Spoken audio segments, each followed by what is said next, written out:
نحمده ونصلي على رسوله الكريم اما بعد فاعوذ بالله من الشيطان الرجيم بسم الله الرحمن الرحيم ولا تقولوا لمن يقتل في سبيل الله اموات بل احياء ولكن لا تشعرون ولنبلونكم بشيء من الخوف والجوع ونقص من الاموال والانفس والثمرات وبشر الصابرين الذين إذا أصابتهم مصيبة قالوا إنا لله وإنا إليه راجعون۔ آج اہل تشیع میں سے بعض حضرات کہتے ہیں کہ یہ عبداللہ ابن سبا یہ تو افسانوی شخصیت ہے، اس کی حقیقت کوئی تھی ہی نہیں، حالانکہ ان کی اپنی کتاب میں رجال کشی کے اندر اس کا ذکر موجود ہے، اور یہ بھی موجود ہے کہ حضرت علی رضی اللہ تعالیٰ عنہ نے اپنے عہد خلافت میں اسے زندہ جلوایا ہے۔ اس کی وجہ کیا تھی؟ یہ آیا مدینے کے اندر اسلام کا لبادہ اوڑھ کر اس نے چند عقیدوں کی اشاعت شروع کی۔ سب سے پہلے حضرت علی تو خدا ہیں، گاڈ انکارنیٹ، اوتار کا تصور، جیسے ہندوؤں میں ہے رام چندر جی خدا کا اوتار، اور عیسائیت میں بھی پہلے گاڈ انکارنیٹ کا تصور تھا کہ حضرت مسیح خدا کا اوتار ہے، انکارنیشن آف گاڈ۔ تو اس نے کہا کہ حضرت علی تو خدا کا اوتار ہے، خدا ہے۔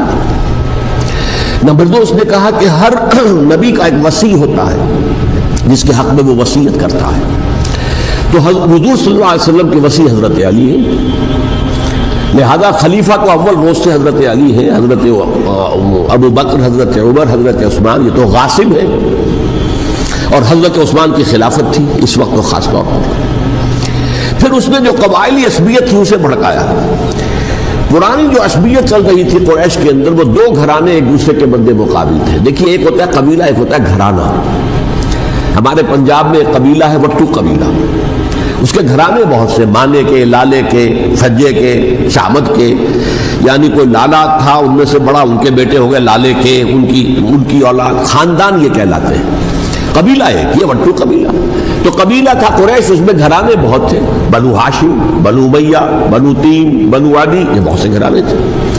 تو چوٹی کے دو گھرانے جو تھے وہ بنو ہاشم اور بنو امیہ، ان کے درمیان چپلش تھی، مقابلہ، مسابقت، اور یہ مسابقت فی الخیر بھی ہوتی تھی۔ اگر انہوں نے غریبوں کو کھانے کھلائے ہیں تو ہم ان سے بڑھ کر کھلائیں گے، اگر وہ حاجیوں کی خدمت کرتے ہیں تو ہم ان سے بڑھ کر کریں گے۔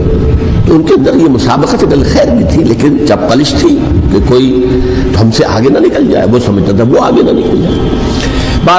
اس شخص نے اس پرانی عصبیت کو تازہ کیا کہ حضور تو بنو ہاشم میں سے تھے، لہذا خلافت حق ہے بنو ہاشم کا، یہ غاصب ہے۔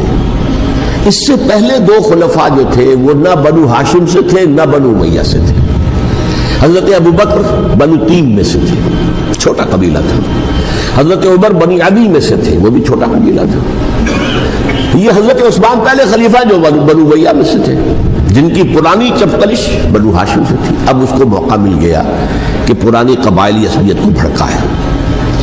یہ ہے اصل میں اس فتنے کا پس منظر عبداللہ ابن سبا نے جو آ کر پھیلایا ہے، اور اس کی تفصیل میں اس وقت میں نہیں جا سکتا، کیسے یہ فتنہ پروان چڑھا، کیا انہوں نے اسٹریٹجی اختیار کی، کہ یہ کیا کرتے تھے، گروہ بنا کر بھیجتے تھے لوگوں کو، کوفے میں جاؤ تو وہاں پر دمشق کے گورنر کے خلاف اور مصر کے گورنر کے خلاف الزامات لگاؤ، اس نے یہ کیا، وہ غبن کر گیا، وہ یہ کر گیا، وہ خیانت کر رہا ہے، وہ رشتہ داروں کو پال رہا ہے، اور عثمان کے خلاف بھی تقریریں کرو رضی اللہ تعالیٰ عنہ۔ دمشق میں جاؤ تو کوفے کے گورنر کے خلاف، کیونکہ دمشق کے گورنر کے خلاف بات کرو گے تو لوگوں کو معلوم ہوگا کہ یہ جھوٹ بول رہے ہیں، لیکن یہ کہ وہاں تو تم بات کرو کوفے کے گورنر کے خلاف اور مصر کے گورنر کے خلاف اور حضرت عثمان کے خلاف۔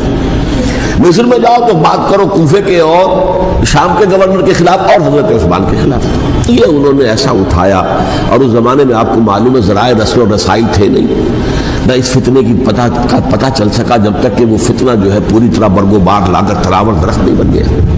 اس کے نتیجے میں حضرت عثمان رضی اللہ تعالیٰ عنہ شہید ہوئے، اور خلیفہ پھر حضرت علی رضی اللہ تعالیٰ عنہ کو انہی سوائیوں نے، جنہوں نے گھیراؤ کیا تھا، جنہوں نے حضرت عثمان کو شہید کیا ہے، یہی حضرت علی رضی اللہ تعالیٰ عنہ کے ارد گرد ہوئے، اور حضرت علی رضی اللہ تعالیٰ عنہ بھی نہیں چاہتے تھے خلافت کی بیعت لینا، لیکن آخر کیا کرتے، کیا وہ امت کو بغیر خلیفہ کے چھوڑ دیتے؟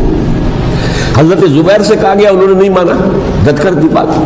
حضرت طلحہ سے کہا گیا، انہوں نے نہیں مانا۔ حضرت علی سے کہا گیا، اب عشرہ مبشرہ میں سے یہی تو تھے نا، لہذا انہوں نے تسلیم کر لیا، خلافت ہو گئی۔ لیکن اس کے بعد جو خانہ جنگی ہوئی ہے، اس خانہ جنگی کے نتیجے میں نوٹ کر لیجئے کہ 1,00,000 کے قریب مسلمان ایک دوسرے کی تلواروں اور نیزوں اور برچھیوں اور تیروں سے ختم ہو گئے، ہلاک ہو گئے۔ یہ ہماری تاریخ کا تاریخ ترین باب ہے۔ 5 سال، 4.5 سال حضرت علی کی خلافت کے اور 6 مہینے حضرت حسن کی خلافت کے رضی اللہ تعالیٰ عنہ۔ اس سے کیا ہوا کہ ایک طرف تو اسلام کی جو توسیع ہو رہی تھی، تھمتا نہ تھا کسی سے سیل رواں ہمارا، وہ سیلاب رک گیا، انٹرنل سبوٹاج ہو گئی نا، اب تو اندر ہی آپس ہی میں اگر دست و گریبان ہو گئے تو باہر اب کیا توسیع کرتے ہیں، وہ توسیع کا عمل رک گیا۔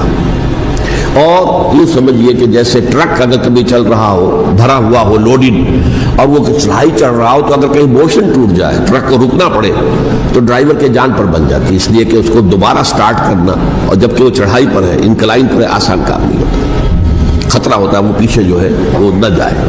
اور پہاڑی علاقوں میں آپ کو معلوم ہے ذرا پیچھے چلے جانے کا مطلب جو ہے بہت خطرناک جو ہے نتیجہ نکل سکتا ہے۔ بہرحال حضرت علی رضی اللہ تعالیٰ عنہ نے اپنے خلافت میں ایک کام یہ کیا، اب اس کی کیا مصلحتیں تھیں یہ تو انہی کے علم میں ہوگا، ہم قیاس کر سکتے ہیں اور میں اس طرف میں نہیں جانا چاہتا۔ ابھی تک خلافت کا مرکز تھا مدینہ منورہ، حضرت ابوبکر، حضرت عمر، حضرت عثمان، وہی جہاں حضور صلی اللہ علیہ وسلم رہے تھے اور جہاں پر کہ حضور مدفون تھے۔ لیکن حضرت علی نے اپنا مرکز جو ہے وہ کوفہ بنا دیا۔ اچھا، اس کی ایک ظاہری وجہ یہ سمجھ میں آتی ہے کہ اسلام کا جو پھیلاؤ ہو گیا تھا، وہ سلطنت اتنی وسیع ہو گئی تھی کہ مدینہ منورہ بہت جنوب میں اور بڑے صحرا کو عبور کر کے جانا ہوتا تھا۔ کوفہ جبکہ ایسی مقام پر تھا کہ جہاں سے مشرقی راستہ جا رہا ہے ایران کو، عراق کے اندر تو ہے وہ شہر کوفہ، اور پھر ایران اور خراسان اور ہندوستان کو راستہ جا رہا ہے، وہیں سے شمال کی طرف جا رہا ہے، شام کی طرف اور ترکی کی طرف، اور وہاں سے پھر یہ کہ مغربی افریقہ کو بھی کنٹرول کرنا، جو شمالی افریقہ کو وہ بھی آسان تھا۔ بہرحال حضرت علی نے کوفہ کو اپنا مرکز بنایا، اور نتیجہ یہ ہوا کہ سبائیوں کا بھی مرکز وہی بن گیا، کیونکہ انہوں نے اپنے آپ کو گردا گرد رکھا حضرت علی کے رضی اللہ تعالیٰ۔ اب ظاہر بات ہے کسی پرٹیکولر پرسن کے خلاف تو کوئی مقدمہ موجود تھا نہیں، بلکہ جب جنگ جمل ہو رہی تھی، ابھی جنگ نہیں ہوئی تھی، حضرت عائشہ، حضرت طلحہ، حضرت زبیر وہ لے کر آئے تھے لشکر اس مطالبے کے لیے کہ حضرت عثمان کے قاتلوں کو سزا دی جائے، قصاص لیا جائے۔ حضرت علی رضی اللہ تعالیٰ عنہ سے گفت و شنید ہو رہی تھی، حضرت علی جو ہے اس پر آمادہ ہو گئے کہ ٹھیک ہے، میں جو بھی قاتلین عثمان ہیں ان کو گرفتار کر کے سزا دوں گا۔ عین اسی وقت کوفے کی مسجد کے اندر جو ہے 10,000 کا مجمع کھڑا ہو گیا، ہم سب قاتل عثمان ہیں، لو ہم سے بدلہ کہاں سے لوگے؟ اور انہوں نے کیا کیا، جاتے ہی جنگ چھیڑ دی۔ جب چھڑ جائے تو یا مرو یا مارو، اس کے علاوہ تو کوئی چارہ کار ہوتا ہی نہیں۔ ایک رات میں 10,000 مسلمان شہید ہوئے، جن میں 2 عشرہ مبشرہ میں سے حضرت زبیر اور حضرت طلحہ رضی اللہ تعالیٰ عنہ۔ تو یہ صورت تھی، سبائیوں نے گھیراؤ کیا حضرت علی کا رضی اللہ تعالیٰ۔ حضرت معاویہ دعوے دار نہیں تھے خلافت کے، قطعاً نہیں، ان کا صرف ایک دعویٰ تھا، اور وہ یہ تھا کہ عثمان کے قاتلوں کو گرفتار کرو، یا خود سزا دو یا ہمارے حوالے کرو، ہم اس سے قصاص لیں گے۔ اس لیے کہ قبیلہ بنو امیہ کا تھا، اور حضرت ابی معاویہ بنو امیہ میں سے، تو ایک خاندانی طور پر جو ہے ہم قصاص لیں گے ان سے جنہوں نے قتل کیا ہے حضرت عثمان کو۔ لیکن یہاں ظاہر بات ہے کہ حضرت علی رضی اللہ تعالیٰ عنہ کی طرف سے مطالبہ یہ ہوتا تھا تم پہلے میری بیعت کرو، میرے ہاتھ مضبوط کرو تاکہ میں ان کے خلاف کوئی اقدام کر سکوں۔ لیکن انہیں یہ اندازہ تھا کہ اگر میں نے بیعت کی تو ظاہر بات ہے کہ حضرت علی تک پہنچنے سے پہلے مجھے گردن بڑھا دیں گے یہ لوگ، اس لیے کہ سبائی جو ہے وہ آپ کو گھیرے ہوئے۔ بہرحال ایک عجیب الجھاؤ، ایک ڈائلیما تھا جس کی وجہ سے یہ جنگ چلتی رہی، اور حضرت علی رضی اللہ تعالیٰ عنہ کو انہی کے شیعان علی ہی کے اندر سے وہ جماعت علیحدہ ہوئی تھی جس کو ہم خوارج کے نام سے جانتے ہیں، اور ایک خارجی ملجم ابن ملجم ہی نے حضرت علی کو شہید کیا رضی اللہ تعالیٰ عنہ۔ پھر حضرت حسن رضی اللہ تعالیٰ عنہ اب دیکھیے کس قدر صحیح بات تھی جو حضرت علی رضی اللہ تعالیٰ عنہ نے فرمائی جب ان سے کہا گیا کہ کیا ہم آپ کے بیٹے حسن کے ہاتھ پر بیعت کر لیں رضی اللہ تعالیٰ عنہ. فرمایا نہ میں تمہیں اس کا حکم دیتا ہوں نہ میں اس سے روکتا ہوں، یہ تمہارا معاملہ ہے. امرہم شورا بینہم، تم اپنے باہمی مشورے سے جو فیصلہ کرو گے ٹھیک ہے، میں نہ حکم دیتا ہوں نہ روکتا ہوں. اس کا کیا مطلب ہے؟ باپ کے بعد بیٹے کی خلافت ہرگز حرام نہیں ہے، ورنہ کہتے کیسے ہو سکتا ہے میرا بیٹا؟ نہیں، یہ نہیں کہا.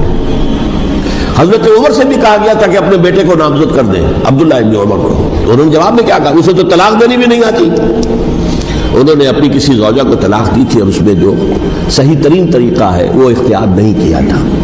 انہوں نے طلاق دینے تک نہیں آتی تو میں اسے خلیفہ بنا دوں. یہ نہیں کہا تھا کہ باپ کے بعد بیٹا خلیفہ نہیں ہو سکتا، یہ تو نہیں تھا. کہیں حرام نہیں ہے، نہ کتاب و سنت میں، نہ کوئی حدیث ہے، نہ کہیں قرآن مجید میں. تو حضرت علی نے بھی فرمایا رضی اللہ تعالیٰ نہ میں روکتا ہوں نہ حکم دیتا ہوں، یہ تمہارا اپنا معاملہ ہے. بہرحال حضرت حسن رضی اللہ تعالیٰ عنہ نے حضرت امیر معاویہ سے صلح کر لی، خلافت ان کے سپرد کر دی. دیکھیے میں حضرت ابوبکر، حضرت عمر، حضرت عثمان، حضرت علی کے ساتھ حضرت حسن کے دور خلافت کو بھی خلافت راشدہ میں سے سمجھتا ہوں. اور تبھی 30 سال پورے ہوتے ہیں اس حدیث کے مطابق کہ حضور نے فرمایا خلافت 30 برس رہے گی پھر ملوکیت آ جائے گی. تو حضرت حسن کا بہت بڑا کارنامہ یہ ہے کہ اس خانہ جنگی کا دروازہ بند کر دیا. اور یہ پیشن گوئی تھی حضور کی صلی اللہ علیہ وسلم. حضرت حسن کو جب بچے تھے حضور کے انتقال سے پہلے، میرا یہ بیٹا مسلمانوں کے 2 گروہوں میں صلح کرائے گا، یہ حضور کی پیشن گوئی تھی. اور وہ پیشن گوئی حضرت حسن کے علم میں بھی ہوگی یقیناً. بہرحال انہوں نے صلح کی حضرت امیر معاویہ کے ساتھ رضی اللہ تعالیٰ عنہ، خلافت ان کے حوالے کر دی اور کچھ شرائط تھی طے ہو گئی. اللہ خیر صحیح. حضور کی تو یہ پیشن گوئی جو ہے صحیح ثابت ہوئی کہ میرا یہ بیٹا مسلمانوں کے 2 بڑے گروہوں کے درمیان صلح کرا دے گا. اور سبائیوں نے انہیں تانے دیے، یا عار المومنین، اے مومنوں کے لیے موجب عار، موجب شرم تم نے بزدلی دکھائی، تم نے امیر معاویہ کو خلیفہ تسلیم کر لیا، تم نے بزدلی دکھائی. معاذ اللہ ثم معاذ اللہ ثم معاذ اللہ. اب میں کچھ باتیں حضرت امیر معاویہ کے بارے میں کہنا چاہتا ہوں، اس لیے کہ وہاں اس میں نے حضرت معاویہ کے بارے میں یہ تو بہت حدت کے ساتھ کہا تھا اور میں اب بھی اس پر قائم ہوں اور پوری طریقے سے قائم ہوں. میرا مستقل موقف یہی ہے کہ حضرت معاویہ رضی اللہ تعالیٰ عنہ کے دور خلافت کو ہم خلافت راشدہ میں شامل نہیں سمجھتے، اہل سنت میں سے کوئی بھی نہیں سمجھتا. لیکن اس کے ساتھ میں نے حضرت امیر معاویہ کے کچھ مناقب بھی بیان کیے تھے تاکہ پلڑا جو ہے ترازو کا اس کے دونوں پلڑے سامنے آ جائیں. لیکن یہ کہ وہ حصہ میرے اس بیان کا نکال دیا گیا، ختم کر دیا گیا. یہ میں نہیں جانتا کہ اس میں کیا مصلحت دیکھی گئی ہے. اس میں تو کسی کے لیے کوئی معاملہ ایسا نہیں تھا کسی کے جذبات کو جو ہے وہ ٹھیس پہنچانے والا، کیونکہ میں نے کہا وہ خلیفہ راشد نہیں تھے، صاف میں نے کہا، بلکہ وہ دور ملوکیت کا آغاز ان سے ہو گیا ہے. بلکہ جب ایک صاحب نے یہ کہا کہ کربلا کے بعد سے دور ملوکیت آ رہی تھی تو میں نے کہا نہیں جناب، دور ملوکیت تو 20 سال پہلے پوری ہو چکی تھی، شروع ہو چکی تھی. حضرت امیر معاویہ کے بھی 20 سال میں وہ دور ملوکیت میں شمار ہیں.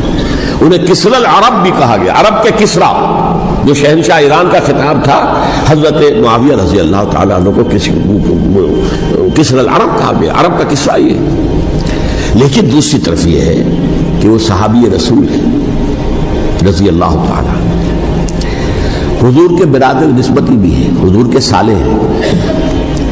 ان کی ہمشیرہ ام حبیبہ حضور کی زوجہ محترمہ ہیں، ام المومنین ہیں، ام حبیبہ رضی اللہ تعالیٰ عنہ. پھر کس قدر معتمد علیہ تھے حضور کے کہ کاتبان وحی میں شامل تھے. وحی کی کتابت کرنے والے چند لوگ تھے جنہیں کہ حضور کہتے تھے کہ اب یہ آیت لکھ لو. ان میں سے ایک امیر معاویہ بھی رضی اللہ تعالیٰ. تو بڑے توازن کی ضرورت ہے. دیکھیے صحابہ کرام کا جہاں تک تعلق ہے، اہل سنت کا موقف یہ ہے کہ صحابہ تو کلہم عدول، صحابہ سب کے سب نیک نیت ہے اور ان کی روایت جو ہے قبول کی جائے گی، رد نہیں کی جائے گی، ان پر کوئی جرح و تعدیل نہیں ہوگی، اس لیے کہ ان کا تزکیہ محمد رسول اللہ صلی اللہ علیہ وسلم نے کیا تھا. لہذا یہ تو ہو سکتا ہے کہ کسی صحابی سے کوئی خطا ہو جائے، لیکن وہ خطا اجتہادی ہوگی، نیت کی خطا نہیں ہوگی، نیت کی غلطی نہیں ہوگی. اگر کسی صحابی کی نیت پر حملہ کیا جائے کہ یہ اصل میں طعن ہے، حملہ ہے حضور پر کہ وہ تربیت دے نہیں سکے اپنے ساتھیوں کو، معاذ اللہ ثم معاذ اللہ ثم معاذ اللہ، وہ تزکیہ کر ہی نہیں سکے۔ 3 جگہ جو قرآن میں آیا ہے یتلو علیہم آیاتہ ویزکیہم، تو کیا تزکیہ کیا؟ اگر ان کے قریب ترین ساتھی جو تھے، اگر ان کے اندر بھی بدنیت تھی اور دنیا کی طلب تھی اور دنیا کے اندر اقتدار حاصل کرنے کا جذبہ تھا، تو پھر کیا تزکیہ کیا؟ معاذ اللہ ثم معاذ اللہ۔ لہذا صحابہ سب کے سب فضول ہیں اور ان سے اختلاف ممکن ہے، لیکن ان کی نیت پر حملہ نہیں ہو سکتا۔ تو حضرت امیر معاویہ کی شخصیت ایک چیز ہے، آپ کا دور خلافت دوسری چیز ہے۔ شخصیت کے اعتبار سے صحابی رسول ہیں، برادر نسبتی ہیں حضور کے صلی اللہ علیہ وسلم، اور پھر یہ کہ اس قدر معتمد علیہ ہے صحابہ میں سے کہ وہ کاتبان وحی، یہ عام آدمی کے کرنے کا کام نہیں تھا جو وحی کی کتابت کرے، اللہ کے کلام کی۔ البتہ یہ ہے کہ جیسا کہ میں نے عرض کیا، ان کا دور خلافت راشدہ نہیں ہے، وہ ملوکیت کا دور ہے۔ یہ میں نے عرض کیا، میں نے ایک صاحب نے جب یہ کہا کہ ملوکیت شروع ہو رہی تھی، میں نے کہا شروع نہیں ہو رہی تھی، ملوکیت تو 20 سال پہلے شروع ہو چکی تھی۔ اسی طریقے سے ایک صاحب نے کہا تھا کہ اسلام کو قائم کرنے کے لیے حضرت حسین میدان میں آئے، میں نے کہا یہ بھی غلط ہے، اسلام تو 60 سال پہلے قائم ہو چکا تھا، نبی اکرم صلی اللہ علیہ وسلم کے دستے مبارک سے اسلام قائم ہو گیا، جعل حق و زہق الباطل ان الباطل کان زہوقا، پھر 30 برس تک وہ کامل شکل کے اندر قائم رہا۔ تو اسلام جو ہے وہ جو ہے در حقیقت اب قائم کرنے والی بات نہیں تھی، البتہ اس کے اندر زوال شروع ہو گیا تھا، اس زوال کے عمل کو روکنے کے لیے حضرت حسین میدان میں آئے۔ یہ چیز کو صحیح تاریخی پرسپیکٹو میں رکھنا، تو جس طرح سے دین کو قائم کرنے کے لیے دیکھیے، قائم تو کیا محمد رسول اللہ صلی اللہ علیہ وسلم والذین معہ رضی اللہ تعالیٰ عنہ، انہوں نے کیا تھا۔ ہاں اب جو ہے وہ اپنی اس شاندار حیثیت سے نیچے گرنے لگا تھا، وہ میں بعد میں عرض کروں گا کہ میں نے اسے کیا عرض کیا تھا کہ یہ اس زوال کو روکنے کے لیے کسی طریقے سے یہ اپنی اصل حقیقت پہ قائم رہے، یہ حضرت حسین رضی اللہ تعالیٰ عنہ کے سعی تھے۔ اچھا، حضرت امیر معاویہ کے جو 20 سال ہیں وہ پورے امن، سکون، اطمینان، کوئی جھگڑا، کوئی فساد، کوئی اختلاف، کوئی باہمی خانہ، کچھ 20 سال۔ یہ بھی تاریخ کی بڑی چشم کشا حقیقت ہے جو عام طور پر لوگوں کے علم میں نہیں ہے۔ سبائی بھی دبکے رہے، حضرت امیر معاویہ کی حکومت اتنی مضبوط تھی، کنٹرول، کہ ان کو کچھ سر اٹھانے کا موقع نہیں ملا۔ موجود تھے، دبکے رہے، جیسا کہ میں نے کہا ریولوشن کے آخری مرحلے پر آ کر جو مخالفین ہیں وہ دب جاتے ہیں کہ پھر دیکھیں گے موقع ملے گا تو پھر لیں گے ان سے حساب کتاب۔ 20 سال رہے ہیں پورے امن کے، 10 سال کے بعد یعنی درمیان میں ہے حضرت امیر معاویہ کا عہد خلافت۔ ایک صحابی جو کہ بزرگ صحابہ میں سے ہے، مغیرہ ابن شعبہ رضی اللہ تعالی عنہ، وہ آتے ہیں اور وہ کہتے ہیں کہ دیکھیے امیر المومنین، کتنی بڑی خانہ جنگی رہی تھی مسلمانوں کی آپس میں، اور اب بھی اگر آپ کسی کو نامزد کیے بغیر چھوڑ گئے امت کو تو پھر خانہ جنگی ہو جائے۔ 1 لاکھ اس وقت جو ہے وہ ہلاک ہوئے تھے، نہ معلوم اب کتنے ہلاک۔ لہذا آپ اپنی زندگی ہی میں نامزد کر دیجئے کسی کو خلیفہ، ولی عہد بنا دیجئے۔ حضرت امیر معاویہ نے ابتداءً جو ہے انکار کیا نہیں، لیکن ان کے دلائل ایسے تھے وزنی، اور میں سمجھتا ہوں کہ وہ بات صحیح تھی جو مغیرہ ابن شعبہ نے کہی، اس لیے کہ اب صحابہ کرام میں سے جو کبار صحابہ تھے وہ تو سب دنیا سے رخصت ہو چکے تھے، اب تو یا صغار صحابہ رہ گئے تھے جو حضور کے زمانے میں بچے تھے، حضرت حسن، حضرت حسین، عبداللہ ابن زبیر، یہ بچے تھے نا، یا تو وہ تھے، اور یا بالکل نو مسلم تھے، اور نو مسلموں میں بڑی تعداد وہ تھی جو ایرانیوں کی تھی، شامیوں کی تھی، ادھر کی تھی، ادھر کی تھی، تو ان کو تو ظاہر بات ہے کہ تربیت نبوی سے کیا خلافت راشدہ سے بھی اکثر و بیشتر کو حصہ ملا ہی نہیں۔ تو اس صورت میں اب وہ اعلیٰ ترین معیار پر حکومت کے نظام کو قائم کرنا ممکن نہیں ہے۔ کوئی قبائلی عصبیت جب تک حکومت کی پشت پر نہیں ہوگی، حکومت مستحکم نہیں ہوگی۔ یہ گویا کہ ایک جس کو کہتے ہیں کہ حقیقت بینی، واقعیت پسندی، ایک آئیڈیالزم ہے اور ایک ریئلزم ہے کہ آپ فیکٹس آن دی گراؤنڈ کو غور کریں، سوچیں اس کے اوپر اور پھر کوئی فیصلہ کریں۔ اس اعتبار سے پھر حضرت امیر معاویہ نے بات مان لی اور بیعت لے لی لوگوں سے حضرت یزید کے لیے کہ یہ خلیفہ ہوں گے میرے بعد، اس کو ولی عہدی کہتے ہیں۔ اچھا، اس وقت 5 افراد ایسے تھے کہ جنہوں نے اس سے اختلاف کیا۔ یہ بات بہت اہم ہے۔ میرا کتابچہ ہے سانحہ کربلا، اس کے کچھ نسخے آج یہاں ہوں گے، آپ لوگ پڑھیے اسے غور سے اور پھیلائیے تاکہ حقیقت سامنے آئے۔ 5 افراد کون تھے جو ہونے چاہیے؟ ابو بکر فوت ہو گئے، ان کے بیٹے عبد الرحمن ابن ابی بکر۔ عمر فوت ہو گئے، ان کے بیٹے عبداللہ ابن عمر۔ عباس فوت ہو گئے، ان کے بیٹے عبداللہ ابن عباس۔ زبیر فوت ہو گئے، ان کے بیٹے عبداللہ ابن زبیر۔ اور حضرت حسن جو ہے ان کا انتقال ہو چکا تھا، حضرت علی کے بیٹے حضرت حسین رضی اللہ تعالی عنہ اجمعین۔ حضرت حسن کے بارے میں ایک فریق کا کہنا یہ ہے کہ انہیں زہر دے کر ہلاک کیا گیا، اہل تشیع کا قول یہ ہے، جبکہ اہل سنت کہتے ہیں کہ نہیں، وہ اپنی جو بھی طبی موت تھی اس سے ان کی وفات۔ لیکن میں اس میں نہیں جانا چاہتا، اس لیے کہ یہ مائکرو ہسٹری جو ہے نا، وہ تو ایک ایک واقعے کے لیے ادھر کی روایات کیا، ادھر کی کیا ہیں، ان کے پاس کیا دلائل، یہ تو کسی ریسرچ اسکالر کا موضوع، میرا موضوع نہیں ہے۔ لیکن بہرحال یہ 5 حضرات تھے جنہوں نے ولی عہدی کی بیعت نہیں کی، لیکن حضرت معاویہ اتنے حلیم الطبع انسان تھے، انہوں نے جبر نہیں کیا، کوئی تشدد نہیں کیا۔ ٹھیک ہے، ولی عہدی کی بیعت نہیں کر رہے، کوئی بات نہیں، میری بیعت تو کی ہوئی ہے نا، ابھی تو میں زندہ ہوں، بات ختم ہو گئی، میری بیعت تو نہیں توڑا انہوں نے، فسخ بیعت نہیں کی۔ اس اعتبار سے انہوں نے نہ کوئی تشدد کیا، نہ جبر کیا، نہ کوئی مواخذہ کیا۔ لیکن جب امیر معاویہ کا انتقال ہو گیا، اب ولی عہدی کی بجائے وہ اب خلافت کی بیعت ہوئی، سب لوگوں نے بیعت کر لیا۔ ان 5 میں سے ایک فوت ہو چکے تھے، حضرت عبد الرحمن ابن ابی بکر فوت ہو چکے رضی اللہ تعالی۔ 4 تھے، ان 4 میں ایک اختلاف ہوا۔ 2 کی رائے یہ تھی، عبداللہ ابن عمر، عبداللہ ابن عباس، کہ اگرچہ یہ کام غلط ہوا ہے، اسلام کی روح کے منافی ہوا ہے، یہ بادشاہت کی بنیاد پڑ رہی ہے، لیکن یہ بات ایسی نہیں ہے کہ اس کی بنا پر ہم خانہ جنگی شروع کروا دیں امت کے اندر، خون خرابہ کروائیں، فساد کروائیں۔ لہذا انہوں نے بیعت کر لی۔ اب کوئی اگر یہ کہے معاذ اللہ کہ وہ بک گئے تھے یزید کے ہاتھ میں، معاذ اللہ ثم معاذ اللہ، وہی بات آپ اختلاف کر سکتے ہیں کہ انہیں نہیں کرنی چاہیے تھی، یہ کوئی رائے رکھے، مجھے اختلاف نہیں، لیکن ان کی نیت پر حملہ کریں گے تو حملہ محمد رسول اللہ پر ہوگا صلی اللہ علیہ وسلم۔ عبداللہ ابن عمر کون ہے؟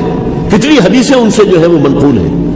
عبداللہ ابن عباس کون ہے؟ جنہیں حضور نے جو ہے جن کے لیے دعا کی تھی، اے اللہ فقہہ فی الدین وعلمہ التاویل، اے اللہ اس نوجوان کو دین کا فہم عطا کر اور قرآن کی تعویل اور تفسیر کا علم عطا کر، حبر الامہ کہلاتے ہیں۔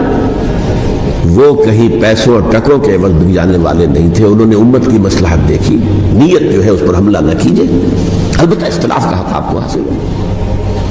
2 حضرات جو ہے ڈٹے رہے کہ نہیں، ہمیں کم وٹ میں ریزسٹ کرنا ہے، عبداللہ ابن زبیر عمر کے